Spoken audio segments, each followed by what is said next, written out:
Teaching Catgirls How to Safely Handle Explosives by Farmwitch4275. The class stood cautiously, tails flitting about nervously and ears moving around to catch any odd noise as they waited for instruction from their teachers. Mr. Maru, their slightly insane chemistry teacher, as well as his wife, Mrs. Maru, their slightly more crazy English teacher, were very, very carefully handling a number of strange objects and unusual devices, from odd spheres with strange levers to long sticks with bright colours, and some objects that the students did recognise as fireworks rockets. Mr. Maru also served as the school's substitute gym teacher, so was smart as a tack, but built like a tank. His appearance was always intimidating, but Mrs. Maru was a dainty, sweet creature with a bubbly voice. Some girls idly wondered how these two polar opposites got along well enough to marry. Each girl here had the same body type, human, but with cat ears, a tail, patches of short fluffy fur in places, and stark cat eyes. You would mistake them for cosplayers at a convention if you didn't know the history behind them. This was also one of the first ever all-beastkin classes too. Each girl had a different fur pattern, similar to common earth cats, like calico, coon, and shorthair. Okay then, ladies, welcome to your extracurricular activities class. You will earn extra credit towards your class grades, and also have a bit of fun too. Mr. Maru spoke loudly to the crowd of 25 catgirls, still fresh from the academy and still juniors. Most of the girls perked up, with some of them still terrified of their new hosts, but knew better than to question their teachers. The only non-catgirl in the audience was a dark elven woman who stood quietly nearby, acting as a chaperone for the class. Tails nervously wrapped around legs or waistlines, with some girls having their tails intertwined with their friends or trusted partners. They knew their teachers would never willingly put them in danger, but the objects on the table in front of them made them nervous. Before we begin, ladies, everyone, and I mean everyone, has to put these headphones on. These are ear protectors. We made sure to get some made specially for all of you. Now come on, quickly now. Put them on and do not take them off until we tell you to. Mrs. Maru bellowed, presenting a set of headphones made specially for them. Each student obeyed immediately and put the set of headphones on. The cat ear motif each set had was more than just decoration, as it turned out, and actually fit each girl's ears perfectly. Even the elven woman came over and put on her respective set of noise protectors, then returned to her position nearby. Today is going to be a short lesson on the identification, use, and safe disposal of explosives. Mrs. Maru said excitedly. The crowd gasped in shock. Explosives? Bombs? Is that what all those objects were? Don't be scared, everyone has to do this. All the elves, beast men, and other classmates, especially the other humans, had to do it too. And don't worry, almost everything here is just for show. Now, first question. Who can tell me what an explosive is? Mr. Maru asked. The girls stood nervously for a minute before one student finally raised a hand. It's like a chemical reaction, right? Correct. Not quite as much detail as I wanted, but close enough. An explosive is a chemical reaction which releases a large amount of energy in a short time. This, he said, and picked up an odd pineapple-looking object, is called a grenade. And this, he said, picking up a block of wood, is a block of wood. What, if any, is the correlation here? He asked. They all looked at each other. One of the smarter students raised a hand. They have energy. Yes, well done. It's all the same principle. Wood releases its energy when it burns, but it does so very slowly. This grenade releases its energy very, very fast. If you collected a bunch of these logs and made them release their energy very, very fast, you would have a grenade. An explosion is simply a release of energy, same as burning a pile of wood, only very, very fast. He said, alternating between showing off a nearby pile of wood and brandishing the grenade. He used some kind of mechanism that split the grenade in half, showing off its innards. He beckoned the girls to come closer to take a look at its insides, and they did eventually. This is a fragmentation grenade. Looking at its insides, how do you think it works? Fragment. Like, make lots of pieces? Like a window shattering? One girl asked. Correct. The fragmentation grenade has a slightly thicker shell that contains the explosive, The purpose is to shatter the casing so the fragments of the grenade do most of the damage when it explodes. Hence the name frag grenade. Yes, it is indeed as nasty as it sounds. Now, observe, Mr. Maru said. He moved to a nearby box and procured another grenade. Fire in the hole, he yelled out, and then pulled the pin on the device. With the practiced hand of a football star, he tossed the thing into the sandpit nearby. The explosion was small but pronounced. The students were not expecting the detonation and subsequent puff of sand and dust as a result. The crater had become ever so slightly larger as a result, and their cat eyes could clearly see the pockmarked mini-craters made by the shrapnel. The whole situation suddenly made them all very, very nervous, as ears suddenly laid flat, and tails nervously wrapped around waists. The terror of the situation really overtook them when they suddenly noticed that the world in front of them had fractured reality and now had what appeared to be shattered glass on it. And this, Mr. Maru said as he pointed towards the apparent broken glass in front of them, is why we have a ballistic shield. You genuinely don't have to worry. We aren't stupid. So there, ladies, is your first lesson when it comes to explosives of any kind, from military-grade demolition charges to common household fireworks. Safety is an absolute that is non-negotiable. Mr. Maru bellowed, loudly to make sure everyone heard. The students just shivered in response and nodded slowly. Maru took the stage now and lifted a sheet off of a table. The table contained various devices, common household fireworks, military C4 charges, and various ancient or current-day things like shells, grenades, rockets, and other stuff. All of it was of course fake, made of plastic or aluminium, and made into cutaways and cross-sections so one could see its innards. Some looked less like explosives, and more like very big bullets. Now, a very important question. Why exactly are we here, learning about things that go boom? Why exactly is this exercise a part of your school curriculum? She asked. The students glanced at each other, still in their defensive postures with ears back and tails wrapped. Eventually, one girl, a tabby named Kimberly, finally spoke up. Is it like a history lesson or something? Well, yes, but more than that. It's for a number of reasons, but the three main ones are simple. History, safety, and fun. The history part is simple. We humans, shortly before we encountered your world, were actively engaged in a number of wars, military exercises, weapons tests, and technology tests. As a consequence, we have left a fair bit of unexploded ordnance almost everywhere. This is where the safety part comes in. How to identify certain munitions, and how to make sure when you call authorities, you can effectively tell them what they are dealing with. And then, they can use that information to fix the problem fast, safely, and effectively, she calmly explained. All the students collectively made an "oh" of sudden realization, and some even relaxed slightly. Some of them, at least. The prospect of so many bombs lying around scared most girls still. The concept of humans so busily engaged in such dangerous activity more so. But curiosity eventually overcame their caution, and they approached the table to look at all the bombs. Artillery shells, fragmentation bombs, landmines, mining dynamite, coring charges, tank shells, rockets of all types, and commonly used grenades, including my personal favorite, the thermite grenade. Now, looking at this thing, who can tell me how it works? Mrs. Maru asked her students. She brandished the mock-up variant of a thermite grenade, a large stick with a thick cylindrical head covered in spikes. The girls each took some time to study the device, taking it and examining the cutaway. One girl, a calico called Amari, spoke up. I don't remember what thermite is, but this thing here," she pointed to a ring on the underside of the handle, "is the pin. If I read this correctly, this thing is also magnetic, so it sticks to metal surfaces. So presumably you pull the pin, yeet it at what you want to go boom, it sticks and then boom. Excellent, but not quite boom. Thermite, you see, is a different kind of beast used primarily against tanks or armored targets, that's true.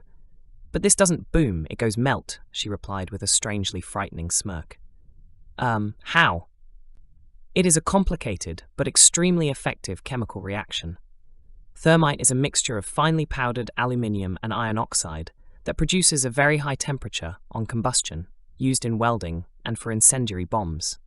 Essentially, it's a fire grenade used against tanks. It produces such stupidly high temperatures, it melts through armor plating. A good or lucky throw, and this thing can melt through the plating on a tank, right above the ammo storage. Then comes the boom, Mrs. Maru said with a chuckle. Meep, several girls said at once, echoing the sentiment of fear. They had no time to consider anything, however. The lesson continued as Mrs. Maru held aloft a small cannonball. One of the ancient ones. This one, however, the girls were actually familiar with. Considering the world you came from, you probably know what this is. Cannonball. This particular unit is an explosive, a hollow shell filled with gunpowder. The students all glanced at each other, and a look of confusion overcame them. Wait, you have cannons? I thought you just had those big laser things, one girl asked. All three adults laughed at that statement. Of course we have a cannon. Giant starship laser guns are simply another version of a cannon, only very, very fancy.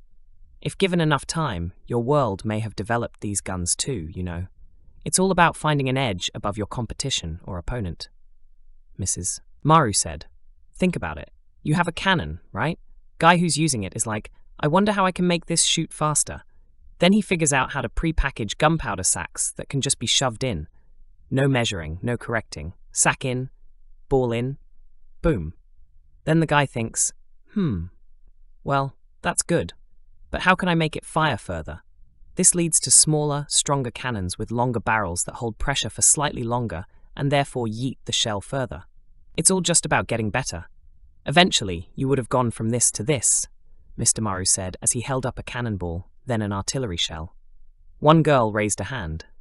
How long did it take you to get from cannonball to artillery shell? Oh, several centuries. We were using artillery. The first recorded use of gunpowder mortars was in the 14th century. For reference's sake, it is currently the 25th century. The concept of the shell, the first true explosive shells, were used in the late 17th century, but they became more common in the 19th century, particularly during the Napoleonic Wars, 1803 to 1815. The development of reliable fuses allowed these shells to detonate at the desired moment, increasing their effectiveness. The concept of this big bullet thing, a brass casing plus an explosive tip, arrived roughly around the late 19th century. It came to first full-scale use during the First World War, in the 20th century, Mr. Maru said, gesturing to various devices on the table display. One girl, the oldest of the group, who had the fur pattern similar to a Maine Coon, raised her hand. So does that mean if the cataclysm didn't happen, we would have been able to have those big laser cannon things too? Eventually, yes, magic doesn't have nearly the same effectiveness in space, so you likely would have had to go a similar route to us. But you don't need to speculate too much, because that is already happening. In any case, on with the lesson. Someone asked about thermite. Would you like a demonstration? Mr. Maru said, again making the students uncomfortable with that strange smirk. The students once again nervously glanced at each other. Excellent. Get behind the ballistic glass and stay there, no exceptions. Mr. Maru moved away and retrieved a secured metal box from nearby, as well as a bag of popcorn and 2 empty plant pots. He used a sort of metal pole and hoop system, hanging one pot above the other.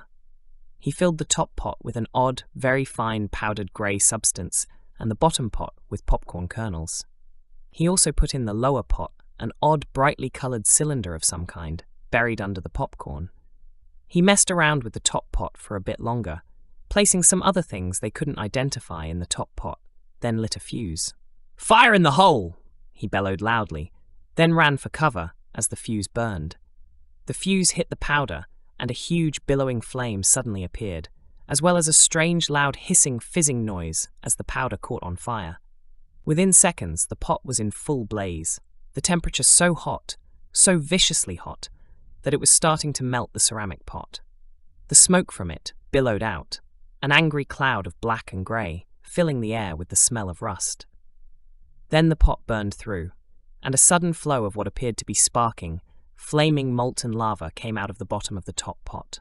A mixture of spontaneous popping noises, along with the stench of burning popcorn, flooded the air. The mix of smoke became worse, stronger, as the concoction burned. The popcorn mostly just caught fire, but distinct popping noises could be heard. Then, the bottom pot exploded, spreading popcorn kernels and thermite solution everywhere in a fiery, smoky display of boom. Pieces of burned, popped, or singed popcorn flew everywhere, and pockets of still-burning thermite scattered around. The students now realized exactly why the ballistic shield was put there, and they carefully huddled around it. They also now knew exactly why the pots were placed 100 feet away, and why they had to squint a bit to see what was happening. The fizzing and popping eventually stopped, and Mr. Maru walked into the area with a level of caution the girls never knew he had. If he was this careful, then they knew something was up. He stopped, listened a second or two, then hurried back behind the glass. He waited for another minute or so, then returned and headed to the pot, still cautious. He looked around, brandishing a small fire extinguisher with him, and smiled as he turned to the crowd, giving a thumbs up. "Right, it's safe, go on. Go there," Mrs. Maru commanded, and directed the students to go to where he was. They all gingerly wandered towards him, carefully avoiding the smouldering remnants of popcorn and melted metal.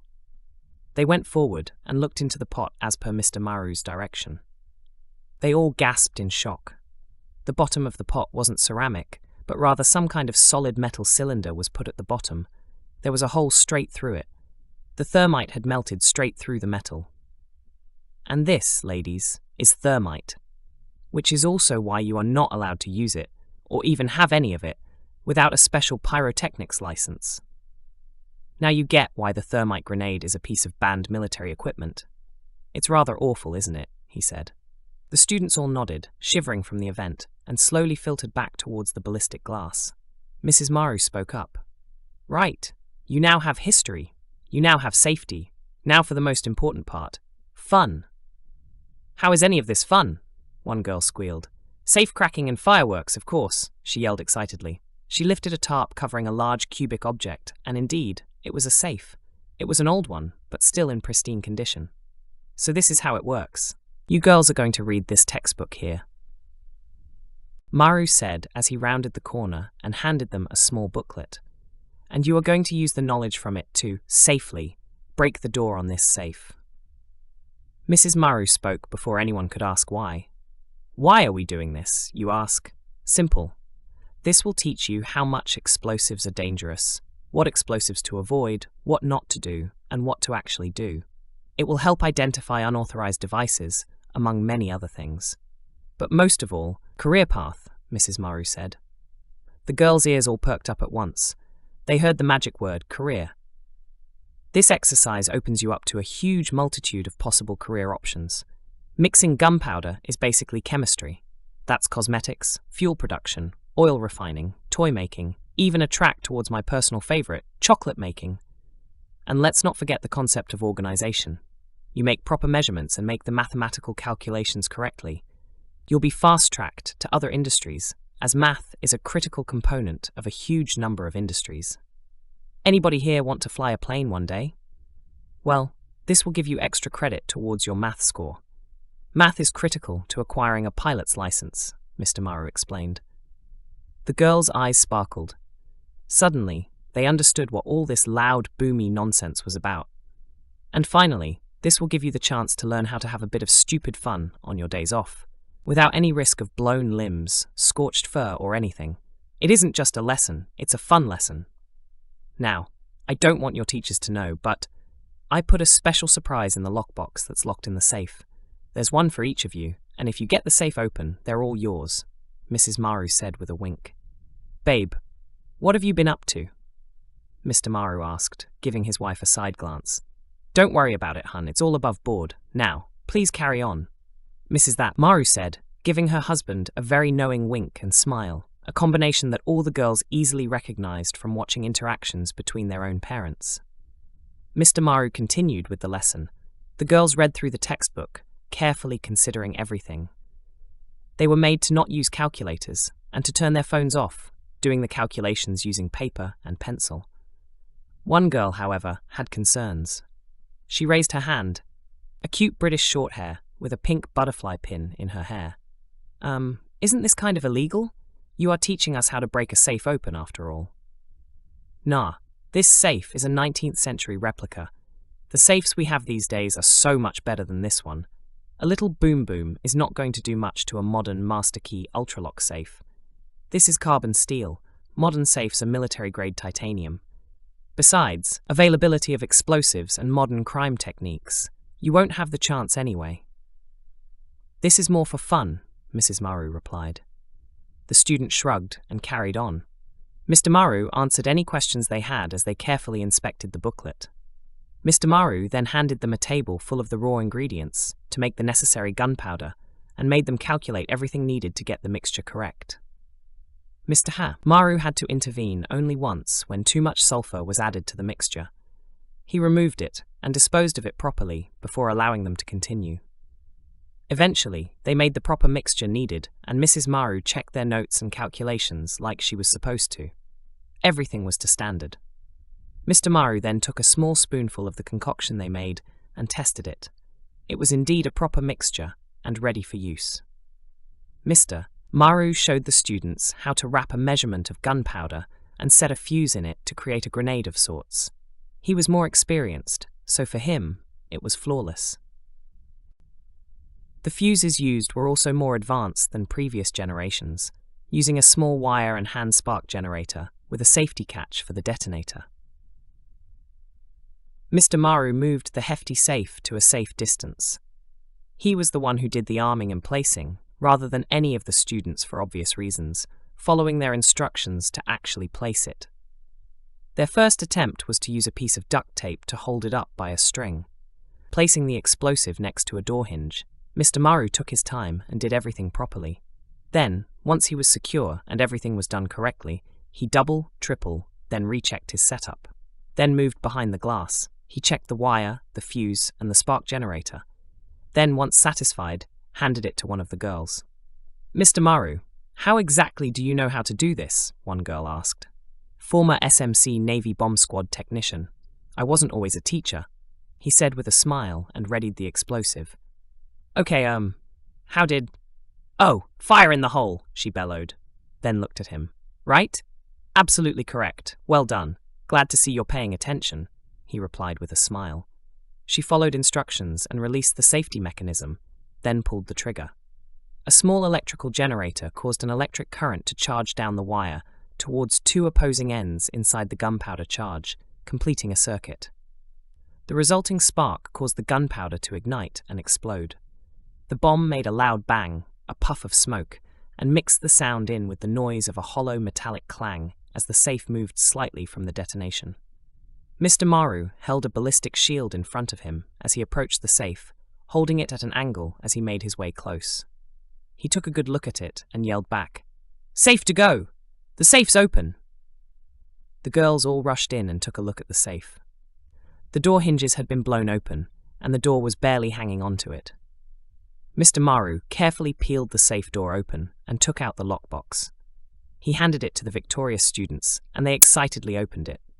For all 30 students, paid for by the school's donors, for each girl was a shopping voucher at a nearby mall for the equivalent of $500. They all celebrated happily and jumped for joy at the sight. The elven woman from earlier approached and cleared her throat. The noise caused every girl to suddenly snap to attention and look at her. "Now, ladies, I know this is something you have to be excited about, but we made this arrangement only on the condition you use that money for school supplies, textbooks, and replacement uniforms for school. Once all these items are procured, you'll have roughly $100 to spend on yourself.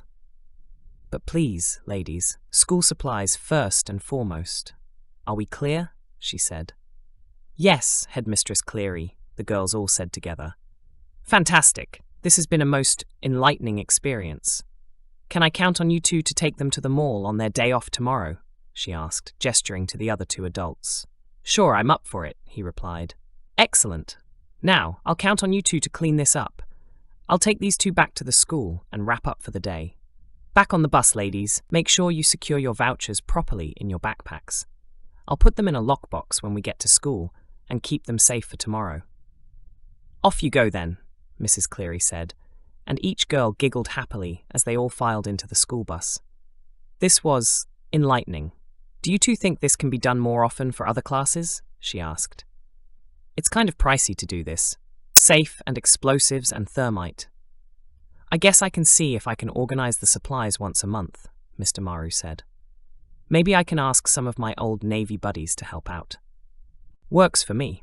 See you two tomorrow morning, Mrs. Cleary said with a smile, and got on the bus.